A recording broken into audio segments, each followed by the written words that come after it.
Законите на ВМРО ДПМН за намалување на акцизата на горивата до 50% и на ДДВ-то за прехранбени производи од 5 на 0% ќе се најде на седница на собранието на 15 во вторник, иако бараа посебна и итна пленарна седница конкретно за овие два закони. Сепак ќе мораат да ја почекаат редовната седница која веќе е закажана на собранискиот информатор.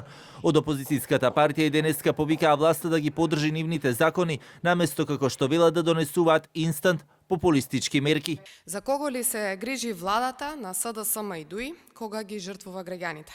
За само 2 дена цената на горивата е драстично зголемена.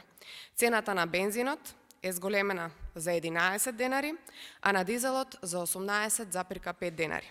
Па се поставува прашањето: кој ли тоа треба да книжи огромен профит, додека владата очигледно тенденциозно остава простор? Со барање власта да ги прифати нивните предлози за намалување на акцизите на бензините од 22 на 15 денари и на дизелот од 15 на 9 денари, денеска се јавија и Алијансата за албанците. Не се согласуваат и со владините мерки околу намалувањето на ДДВ-то, за која властите предложија 10%, додека од партијата на села бараат тоа да биде од 18 на 5%. Шокантното поскапување на нафтени деривати уште еднаш докажа дека одлугата на владата е само обид за измама на граѓаните и без никаков олеснителен ефект врз домаќинствата.